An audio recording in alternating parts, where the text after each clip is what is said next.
Hello everyone, welcome to Excellency Pharma. And आज का जो वीडियो है 10,000 एमसीक्यू सीरीज का 14th नंबर पार्ट है और यहाँ पे हम डिस्कस करेंगे 25 मोस्ट इंपोर्टेंट क्वेश्चन। तो चलिए वीडियो को स्टार्ट करते हैं। तो पिछले वीडियो में आपको एक क्वेश्चन दिया था मैंने कि microeconomics deals with the study of, तो इसका आंसर हो जाएगा स्मॉल पार्टिकल। ओके, तो चलिए आज का स्टार्ट करते हैं। तो पहला क्वेश्चन है phase 4 clinical trials are called. तो ऑप्शन देख लीजिए, पहला है ह्यूमन फार्माकोलॉजी एंड सेफ्टी, या प्री मार्केटिंग सर्विलेंस, या थेराप्यूटिक कंफर्मेशन, या पोस्ट मार्केटिंग सर्विलेंस। तो फेज 4 क्लिनिकल ट्रायल्स जो है इसको बोला जाता है post marketing surveillance. Next question है therapeutic index is a measure of. तो ऑप्शन देख लीजिए, पहला है एफिकेसी, दूसरा है सेफ्टी, तीसरा है एडवर्स इफेक्ट, या फिर चौथा है पोटेंसी। तो करेक्ट आंसर हो जाएगा option B safety. Okay, therapeutic index measure of drug safety के लिए होता है therapeutic index. Next question, elimination after 3 half life in first order kinetic is. तो ऑप्शन देख लीजिए, पहला है 12.5%, या 75%, या 87.5%, या 94%। तो इसका आंसर हो जाएगा 87.5%। ओके, तो देख लीजिए ये कैसे हुआ। ओके, तो जो फास्ट ऑर्डर काइनेटिक होता है, तो आफ्टर फास्ट हाफ लाइफ क्या होता है ना, 50% आपका जो ड्रग्स है, ओके, वो एलिमिनेट हो जाता है। ओके, फास्ट हाफ लाइफ में 50% ड्रग एलिमिनेट हो जाता है। तो नेक्स्ट होता है जो सेकंड हाफ लाइफ होता है, इसका मतलब 50% की 50% कितना हो गया, 25% ड्रग एलिमिनेट हो गया। किसमें, मतलब कि आपके जो सेकंड हाफ लाइफ में। तो थर्ड में कितना होगा, थर्ड में हो जाएगा आपका 25% का भी हाफ हो जाएगा, मतलब कि 12.5%। ओके, एलिमिनेट हो गया ड्रग। तो इसमें क्या पूछा है कि एलिमिनेशन आफ्टर 3 हाफ लाइफ, मतलब कितना हो गया, पहले में हो गया आपका 50%, दूसरा में 25%, तीसरा में हो गया आपका 12.5%। तो इन सबको मिला दिया जाएगा तो कितना होगा, टोटल हो जाएगा 87 पॉइंट मतलब 5% हो जाएगा इसका आंसर। ओके, तो ये हो जाएगा 87.5%। तो चलिए चलते हैं नेक्स्ट क्वेश्चन पे। नेक्स्ट क्वेश्चन है as for the drugs and cosmetic act 1940 prescription drugs are included in. तो ऑप्शन देख लीजिए, पहला है शेड्यूल सी, या शेड्यूल एच, या शेड्यूल पी, या शेड्यूल एक्स। तो ये जो हो जाएगा ऑप्शन बी, जितने प्रेस्क्रिप्शन ड्रग आते हैं वो आते हैं शेड्यूल एच में। ओके, नेक्स्ट क्वेश्चन है forced alkaline diuresis is effective in management of poisoning by which of the following agent. Okay, तो हम किसकी पॉइजनिंग में मतलब फोर्स्ड अल्कालाइन डायूरेसिस को यूज करेंगे। तो ऑप्शन देख लीजिए, पहला है फेनोबार्बिटोन, दूसरा है लेड, तीसरा है आयरन, या फिर चौथा है ऑर्गेनोफॉस्फेट। तो ये जो करेक्ट आंसर इसका हो जाएगा ऑप्शन डी, ऑर्गेनोफॉस्फेट की पॉइजनिंग में हम यूज करेंगे क्या, आपका जो है ये फोर्स अल्कालाइन डायूरेसिस। ओके, तो ये फोर्स अल्कालाइन डायूरेसिस जो होता है ये क्या करता है ना, बॉडी से टॉक्सिन को मतलब कि एलिमिनेट करने के लिए यूज किया जाता है। ओके, तो इसमें इस प्रोसीजर में क्या होता है ना, आईवी फ्लूइड को देना होता है। ओके, और उसमें आईवी फ्लूइड में कंटेन करता है क्या, sodium bicarbonate. Okay, sodium bicarbonate contain करता है वो आईवी फ्लूइड, जिससे कि क्या किया जा सकता है कि आपकी जो यूरिन का पीएच है मेंटेन हो पाए, इसलिए दिया जाता है सोडियम बाइकार्बोनेट आईवी फ्लूइड में। ओके, इस थेरेपी यूज होता है ऑर्गेनोफॉस्फेट पॉइजनिंग में। ओके, और जो टॉक्सिन है ना, जो टॉक्सिन मतलब एलिमिनेट किया जाता है इस प्रोसीजर से, वो यूरिन के थ्रू एलिमिनेट होता है, यूरिन के थ्रू। ओके, तो चलिए नेक्स्ट क्वेश्चन पे चलते हैं। बायो अवेलेबिलिटी इज, देख लीजिए ऑप्शन पहला है amount of drug that reaches to systemic circulation, या फिर drug metabolised in liver before the drug reaches to systemic circulation, या drug metabolised in liver after the drug reaches to systemic circulation, या maximum by rectal route. तो ये हो जाएगा आपका जो amount of drug that reaches to the systemic circulation. Okay, होता है ना जो fraction of drug reaches to systemic circulation bye availability. तो ऑप्शन ए हो जाएगा राइट आंसर। नेक्स्ट है फार्माकोडायनेमिक इंक्लूड। तो ऑप्शन देख लीजिए, पहला है ड्रग एलिमिनेशन, दूसरा है ड्रग एक्सक्रीशन, तीसरा है ड्रग एब्जॉर्प्शन, या चौथा है मैकेनिज्म ऑफ एक्शन। तो ये हो जाएगा option D, mechanism of action. Okay, pharmacodynamic होता है ड्रग का mechanism of action, and pharmaco जो काइनेटिक होता है वो होता है ADME. Okay, absorption, distribution, metabolism and जो एक्सक्रीशन है उसका स्टडी। ओके, तो नेक्स्ट क्वेश्चन पे चलते हैं। Which is not an effect of atropine. तो इनमें से कौन सा जो एट्रोपिन का इफेक्ट नहीं है। Option A rise in body temperature, option be decrease cerebral circulation, या फिर ऑप्शन सी ब्रेडिकार्डिया, या फिर ऑप्शन डी इंक्रीज्ड एवी कंडक्शन। तो जो एट्रोपिन है जो एंटीकोलिनर्जिक होता है ये ब्रेडिकार्डिया नहीं कॉज करता, ये करता है टाकीकार्डिया कॉज करता है। ओके, टाकीकार्डिया मतलब हार्ट रेट का इंक्रीज हो जाना, ब्रेडिकार्डिया मतलब हार्ट रेट का मतलब डिक्रीज हो जाना। ओके, और जो ब्रेडिकार्डिया है ये कोलिनर्जिक मतलब एगोनिस्ट जो है ये ब्रेडिकार्डिया कॉज करते हैं। ओके, जो नहीं आता एट्रोपिन के इफेक्ट में ये ब्रेडिकार्डिया हो जाएगा। नेक्स्ट क्वेश्चन पे चलते हैं। Which is not a cardioselective beta blocker. तो इनमें से कौन सा है जो कार्डियोसिलेक्टिव बीटा ब्लॉकर में नहीं आता। ऑप्शन देख लीजिए, पहला है एसब्यूटॉल, दूसरा है आटेनोलॉल, तीसरा है पिंडोलॉल, या चौथा है मेटोप्रोलॉल। तो यहाँ पे करेक्ट आंसर हो जाएगा ऑप्शन सी, पिंडोलॉल जो है ये कार्डियोसिलेक्टिव बीटा ब्लॉकर में नहीं आता। ओके, ये क्या होता है, ये होता है non selective beta blocker. Okay, तो जो नॉन सिलेक्टिव बीटा ब्लॉकर में आते हैं ड्रग आते हैं प्रोप्रानोलॉल, पिंडोलॉल, देन आता है सोटालॉल, ओके, सोटालॉल, देन आता है आपका टिमोलॉल। ये 4 ड्रग आते हैं नॉन सिलेक्टिव बीटा ब्लॉकर में। ओके, और ये जो एस ब्यूटोल, आठिनोलॉल, देन आपका मेट्रोप्रोलोल, ये सब आते हैं कार्डियो सिलेक्टिव बीटा ब्लॉकर में। ओके, जो बिसोप्रोलोल आते हैं, बिटोक्सोलॉल आते हैं, नाबिभोलोल, ये सब आते हैं कार्डियो सिलेक्टिव बीटा ब्लॉकर में। तो चलिए नेक्स्ट क्वेश्चन पे चलते हैं। Which beta 1 selective blocker is used in glaucoma? तो इनमें से कौन सा ड्रग है जो ग्लाउकोमा में यूज होता है, जो कि एक सिलेक्टिव बीटा 1 ब्लॉकर है? तो ऑप्शन देख लीजिए, पहला है बिटाक्सोलॉल, या फिर लिवोबिनोलॉल, या फिर टिमोलॉल, या कार्टेओलॉल। तो करेक्ट आंसर यहाँ पे हो जाएगा बिटाक्सोलॉल। ओके, जो बिटाक्सोलॉल होता है ना, ये एक्ट करता है आई के बीटा रिसेप्टर में। ओके, जो बीटा 1 रिसेप्टर होता है, जब बीटा 1 रिसेप्टर में बिटाक्सोलॉल एक्ट करेगा तो क्या होगा, जो एक्वस ह्यूमर का प्रोडक्शन है ना, वो डिक्रीज हो जाएगा। ओके, जब एक्वस ह्यूमर का प्रोडक्शन डिक्रीज हो जाएगा तो उसके बाद जो इंट्राक्युलर प्रेशर है वो डिक्रीज हो जाएगा। ओके, और कब ग्लाउकोमा कब होता है, जब इंट्राक्युलर प्रेशर मतलब कि बढ़ जाता है। इंट्राक्युलर प्रेशर जो है ये आपका नॉर्मल रेंज होता है आपका 10 to 20 mmHg। Okay, 10 to 21 mmHg। Okay, और जब ये इंट्राक्युलर प्रेशर अबव 21 mmHg हो जाएगा तो उसको कंडीशन को बोलते हैं हम ग्लाउकोमा। ओके, तो ये हो जाएगा आपका ग्लाउकोमा का हो गया। ये बिटाक्सोलॉल यूज होता है, बीटा 1 सिलेक्टिव ब्लॉकर होता है, ग्लाउकोमा में यूज होता है। ओके, नेक्स्ट क्वेश्चन है, blockage of neuromuscular transmission by botulinum toxin is an example of. तो ये बोटुलिनम टॉक्सिन जो होता है, बोटुलिनम टॉक्सिन क्या होता है, ये होता है एक न्यूरोटॉक्सिक प्रोटीन होता है। ओके, बोटुलिनम टॉक्सिन होता है एक न्यूरोटॉक्सिक प्रोटीन जो कि प्रोड्यूस करता है एक बैक्टीरियम जिसका नाम होता है क्लोस्ट्रीडियम। ओके, बोटुलिनम होता है जो एक बैक्टीरियम, ये प्रोड्यूस करता है बोटुलिनम टॉक्सिन को। ओके, तो बोटुलिनम टॉक्सिन क्या होता है, ये क्या करता है ना, ये pre synaptic, okay, pre synaptic जो नर्व टर्मिनल है उसमें बाइंड हो जाता है। ओके, और ब्लॉक कर देता है क्या, न्यूरोमस्कुलर ट्रांसमिशन को ब्लॉक कर देता है। ओके, न्यूरोमस्कुलर ट्रांसमिशन को ये ब्लॉक कर देता है बोटुलिनम टॉक्सिन। ओके, जिससे कि क्या होता है, आपका जो एसिटिल कोलिन होता है ना, एसिटिल कोलिन जो होता है उसका रिलीज प्रिवेंट हो जाता है। ओके, एसिटिल कोलिन का रिलीज प्रिवेंट हो जाता है। तो क्या होता है, एसिटिल कोलिन क्या करता है, मसल कॉन्ट्रैक्शन करता है।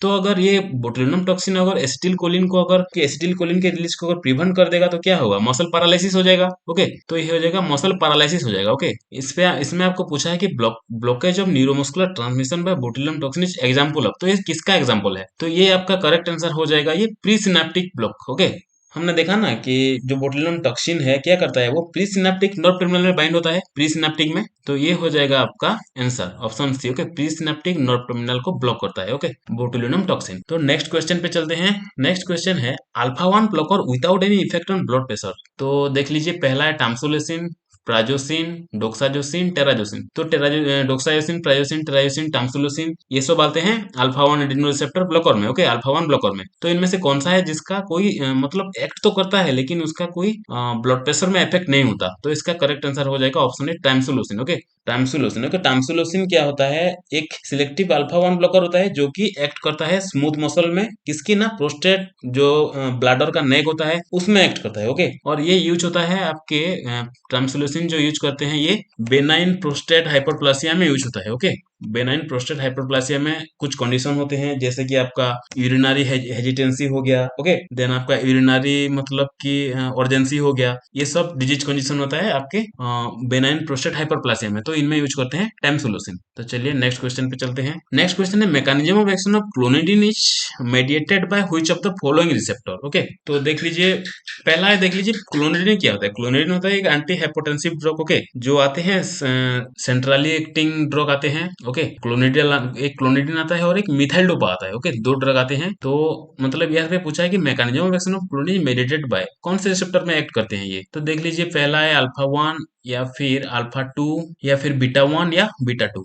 तो करेक्ट आंसर यहाँ पे हो जाएगा ऑप्शन बी, अल्फा 2 रिसेप्टर में एक्ट करते हैं जो क्लोनिडिन होता है। ओके, तो इसका मैकेनिज्म थोड़ा देख लेते हैं। तो ये क्या करता है ना, ये अल्फा 2 एडिनो रिसेप्टर मतलब कि अल्फा 2 एडिनर्जिक रिसेप्टर को ये क्या करता है, स्टिमुलेट करता है। ओके, जो क्लोनिडिन होता है, तो इसे क्या होगा, सीएनएस से जो सिंपैथेटिक आउटफ्लो रिड्यूस हो जाएगा। ओके, अगर सीएनएस से सिंपैथेटिक आउटफ्लो रिड्यूस हो गया तो हार्ट रेट और जो ब्लड प्रेशर है वो मतलब कि रिड्यूस हो जाएगा। ओके, तो नेक्स्ट क्वेश्चन पे चलते हैं। All are the following are the feature of atropine poisoning except. तो एट्रोपिन पॉइजनिंग का सिम्टम इनमें से कौन सा नहीं है? तो देख लीजिए, पहला है माइड्रियासिस, दूसरा है हेलुसिनेशन, तीसरा हाइपोथर्मिया या चौथा है कोमा। ओके, यहाँ पे आपका हो जाएगा ये ऑप्शन जो है सी राइट हो जाएगा। ओके, हाइपोथर्मिया नहीं आता। हाइपोथर्मिया मतलब क्या? आपकी जो बॉडी टेम्परेचर वो कम हो जाना। ओके, तो एट्रोपिन को ओवरडोज से जो साइड इफेक्ट होते हैं इनमें आते हैं tachycardia, dry mouth, urinary retention, mydriasis. Okay, mydriasis मतलब क्या? Dilation of pupil. Okay, then आता है हालुसिनेशन, देन डेलीरियम, कोमा, ये सब आता है। ओके, और जो हाइपोथर्मिया हो जाएगा ना, ये हाइपोथर्मिया तो नहीं आता इसमें, और इसका ऑपोजिट जो हो जाएगा हाइपरथर्मिया। तो हाइपरथर्मिया कब होता है? ये सीवियर केसेस में होता है। ओके, मतलब कि एट्रोपिन पॉइजनिंग के सीवियर केसेस में हाइपरथर्मिया होता है, जो कि आपका जो बॉडी टेम्परेचर है वो बढ़ जाना। तो नेक्स्ट क्वेश्चन है एंटीडोट फॉर निकोटिन पॉइजनिंग। तो निकोटिन जो है, जो टोबैको प्रोडक्ट में पाया जाता है, इंसेक्टिसाइड में पाया जाता है, तो इसके लिए कौन सा ड्रग मतलब कि एज ए एंटीडोट यूज करते हैं इनमें से? तो देख लीजिए, पहला है नियोस्टिकमिन, दूसरा एट्रोपिन, तीसरा फेंटोलामिन या चौथा है ट्राइमेथोफेन। तो इसका करेक्ट आंसर हो जाएगा option C, phentolamine. Okay, antidote for nicotine poisoning is phentolamine. Okay, जो फेंटोलामिन क्या होता है? अल्फा एडिनर्जिक ब्लॉकर होता है। तो नेक्स्ट क्वेश्चन पे चलते हैं। ये most common dose related side effect of salbutamol. Salbutamol जो है बीटा 2 एगोनिस्ट होता है, जो अस्थमा में यूज होता है। तो इसका डोज रिलेटेड साइड इफेक्ट कौन सा होता है? वैसे तो इनमें जितने भी आपके दिए गए हैं ना, ये जो जितने भी ऑप्शन दिए गए हैं, ये सारे साल्बुटामॉल के मतलब साइड इफेक्ट हैं, लेकिन आपको पूछा है कि डोज रिलेटेड साइड इफेक्ट कौन सा है, तो ऑप्शन ये हो जाएगा option D, tremor. Okay, tremor जो है side dose related side effect होता है साल्बुटामॉल का। नेक्स्ट क्वेश्चन पे चलते हैं। Mechanism of action of zileuton. तो जिल्यूटन जो है, तो जिल्यूटन जो ड्रग है, ये मेडिकेशन होता है, अस्थमा में यूज होता है। ओके, ये अस्थमा में यूज होता है जेल्यूटन। ओके, तो इनमें पूछा है कि इसका मैकेनिज्म ऑफ एक्शन क्या होता है। ओके, देख लीजिए, पहला इनहिबिट प्रोडक्शन ऑफ आईजीई, या इनहिबिट लिपोक्सिजिनेज, या इनहिबिट साइक्लोक्सिजिनेज, या inhibit the activity of mast cell. तो यहाँ पे करेक्ट आंसर हो जाएगा ऑप्शन जो है ऑप्शन बी हो जाएगा। Okay, inhibit लिपोक्सिजिनेज। ओके, तो इसका मैकेनिज्म क्या होता है देख लेते हैं। तो ये क्या करता है ना, ये जो जिल्यूटन है, ये स्पेशली यूज होता है मैनेजमेंट करने के लिए, जो वो आपके अस्थमा में होता है इन्फ्लामेशन एंड जो ब्रोंकोकॉन्स्ट्रिक्शन होता है ना, इसको मैनेज करने के लिए यूज होता है। ओके, तो जिल्यूटन काम कैसे करता है? पहले क्या करता है, जिल्यूटन क्या करेगा ना, जो लिपोक्सिजिनेज 5 होगा ना, जो लिपोक्सिजिनेज 5, ओके, जो एंजाइम है, ये इसको क्या करेगा, इनहिबिट करेगा। तो इससे क्या हो जाएगा, जो 5 लिपोक्सिजिनेज एंजाइम है ना, ये यूज होता है सिंथेसिस ऑफ लिकोट्रिन में। ओके, जो जिल्यूटन जो लिपोक्सिजिनेज 5 को इनहिबिट करेगा, वो लिपोक्सिजिनेज 5 एंजाइम यूज होता है लिकोट्रिन के सिंथेसिस में। ओके, तो लिकोट्रिन क्या होता है? लिकोट्रिन एक मेडिएटर होता है इन्फ्लामेशन का। ओके, लिकोट्रिन क्या करता है? इन्फ्लामेशन कॉज करता है। ओके, तो फिर क्या होगा, अगर लिपोक्सिजिनेज तो रिड्यूस कर देगा इन्फ्लामेशन जो होगा, मतलब आपके अस्थमा में, देन एआरओए में जो एडेमा होता है, ब्रोंकोकॉन्स्ट्रिक्शन होता है, ये मतलब कि जेल्यूटन जो ड्रग है ये वो क्योर कर देगा। ओके, अब आपका जो आईजीई है, देखते हैं आईजीई क्या होता है। ये एक एंटीबॉडी होता है। ओके, आईजीई एक एंटीबॉडी होता है जो कि इन्वॉल्व होता है एलर्जिक रिएक्शन में। ओके, और जो साइक्लोक्सिजिनेज है, ये एक एंजाइम होता है। ओके, जो कि यूज होता है सिंथेसिस ऑफ प्रोस्टाग्लैंडिन में, प्रोस्टाग्लैंडिन के सिंथेसिस में यूज होता है ये साइक्लोक्सिजिनेज। ओके, देन आपका हो गया mast cell. Mast cell histamine release करता है। ओके, और ये भी एक मेडिएटर होता है अस्थमा का। तो नेक्स्ट क्वेश्चन पे चलते हैं। Which of the following drug prevent the release of leukotrienes and histamine from mast cell? तो ऑप्शन देख लीजिए, पहला है जेल्यूटन, दूसरा है फेक्सोफेनाडिन, तीसरा है नेडोक्रोमिल, या चौथा है टाइट्रोपियम। तो यहाँ पे जो करेक्ट आंसर हो जाएगा, ये हो जाएगा ऑप्शन सी, नेडोक्रोमिल। ओके, नेडोक्रोमिल हो जाएगा करेक्ट आंसर। तो देखिए, एक जो जिल्यूटन होता है क्या करेगा, ये जिल्यूटन तो आपके जो 5 लिपोक्सिजिनेज एंजाइम को इनहिबिट करेगा, तो इसका तो कोई इफेक्ट ही होगा नहीं आपके जो हिस्टामिन रिलीज में। ओके, देन फेक्सोफिनाडिन आता है आपके जो एंटी हिस्टामिनिक में आता है, जो टाइट्रोपियम होता है, ये क्या मतलब आपके जो होता है ना सीओपीडी, क्रोनिक ऑब्स्ट्रक्टिव पुल्मोनरी डिजीज, तो इनमें यूज होता है ये। ओके, टाइट्रोपियम। और हाँ, ये जो नेडोक्रोमिल होता है, ये क्या होता है, ये मास्ट सेल स्टेबलाइजर होता है। ओके, और ये क्या करता है ना, लिकोट्रिन और जो हिस्टामिन मास्ट सेल में होते हैं ना, तो इसको प्रिवेंट करता है ये कौन, नेडोक्रोमिल। ओके, तो चलिए नेक्स्ट क्वेश्चन पे चलते हैं अभी। तो prostaglandin derivative are used in the following condition except. तो देख लीजिए, ऑप्शन पहला है सर्विकल रैपेनिंग, या एचए एबोर्टिफिशिएंट, या फिर एनसेड्स इंड्यूस्ड पेप्टिक अल्सर, या ऑप्शन डी पीडीए। तो करेक्ट आंसर हो जाएगा, जो प्रोस्टाग्लैंडिन होता है ये एज ए एबोर्टिफिशिएंट यूज नहीं होता। ओके, एबोर्टिफिशिएंट मतलब जो एवर्सन को मतलब एवर्सन इंड्यूस करते हैं, उसको एबोर्टिफिशिएंट बोलते हैं। देन आपका जो सर्विकल रैपेनिंग मतलब आपके जो सर्विक्स होते हैं उसको स्टिमुलेट करते हैं, सॉफ्टनिंग करते हैं, मतलब प्रोस्टाग्लैंडिन ये सब करता है। ओके, देन पीडीए, पीडीए मतलब क्या, ये होता है पेटेंट डक्टस आर्टेरियस होता है, ओके, जो कि आपके जो होते हैं ना इन्फेंट, तो इनमें होता है ये पीडीए, ओके। तो नेक्स्ट क्वेश्चन पे चलते हैं। Which of the following used for the acute attack of migraine? तो इनमें से कौन सा ड्रग है जो एक्यूट अटैक ऑफ माइग्रेन में यूज होता है? तो देख लीजिए, ब्रोमोक्रिप्टिन, सिनारिजिन, सुमाट्रिप्टिन या ओंडेनसेट्रॉन। तो ये करेक्ट आंसर यहाँ पे हो जाएगा ऑप्शन जो है सुमाट्रिप्टिन, ओके। जो सुमाट्रिप्टिन होता है ये क्या होता है? सिलेक्टिव सेरोटोनिन रिसेप्टर एगोनिस्ट होता है, ओके, जो कि एक्यूट माइग्रेन अटैक में यूज होता है।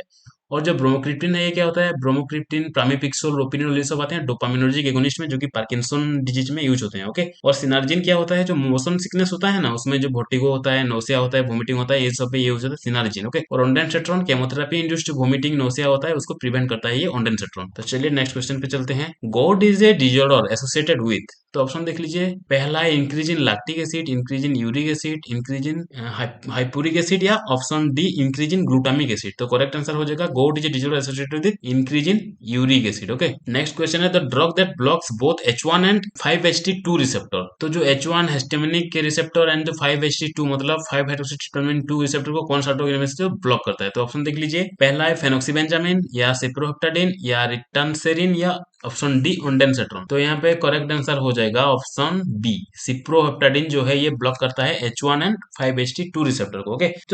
जो सिप्रोहेप्टाडिन होता है ना, ये फर्स्ट जनरेशन एंटीहिस्टामिन होता है, ओके। एंड ये allergic reaction and migraine headache में यूज होता है सिप्रोहेप्टाडिन, ओके।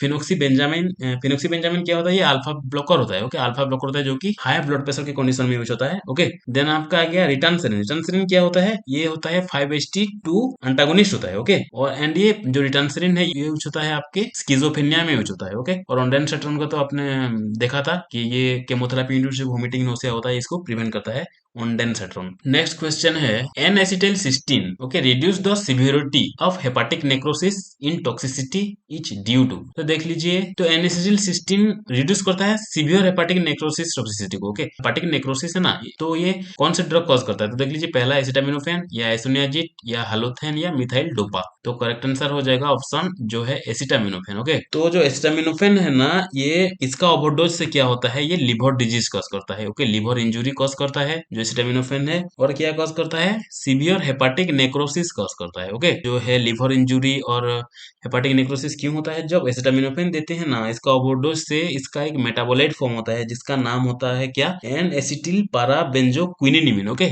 एन एसिटिल पाराबेंजोक्विनिनिमिन एक एंटी मेटाबोलाइट है एसिटामिनोफेन का, ये फॉर्म होता है, ओके। तो ये एन एसिटिल पाराबेंजोक्विनिनिमिन क्या करता है? जो लिवर में होते हैं ना ग्लूटाथायोन लेवल, तो इसको ये क्या करता है? डिप्लीट कर देता है, ओके। तो ये जो एनएससी है, एन एसिटिल सिस्टीन, ये जो ग्लूटाथायोन लेवल को ऑप्टिमम लेवल पे रख के आपके जो है आपके लिवर इंजुरी है और ये जो है हेपेटिक नेक्रोसिस, इसको ये क्योर करता है, ओके। तो नेक्स्ट क्वेश्चन पे चलते हैं। Cardiotoxicity is caused by which of the following? तो देख लीजिए, पहला है रोफेकॉक्सिफ, या नेकोरेंडिल, या मेटोफ्रोलोल, या लोसाटोन। तो cardiotoxicity caused by drug nicorandil, okay. तो नेकोरेंडिल यूज होता है आपके जो एंजाइना में दिया जाता है, ओके, और हार्ट फेलियर में दिया जाता है, और इसका साइड इफेक्ट मतलब कार्डियोटॉक्सिसिटी कॉज करता है नेकोरेंडिल। नेक्स्ट क्वेश्चन है all of the following diuretics causes an increase in potassium excretion except. तो देख लीजिए, पहला इथाक्रेनिक एसिड, दूसरा एस्टाजोलामाइड, तीसरा फ्रूसेमाइड, या चौथा ट्राइमेटेरिन। तो इनमें से कौन सा है जो डायरेटिक है जो कि पोटेशियम एक्सक्रीशन नहीं करता? मतलब आपका करेक्ट आंसर हो जाएगा ट्राइमेटेरिन हो जाएगा, ओके। ट्राइमेटेरिन कौन से आते हैं, कौन सी कैटेगरी में?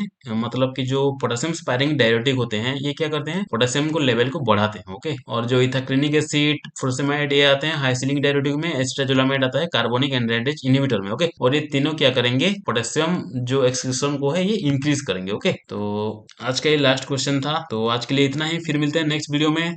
Thank you.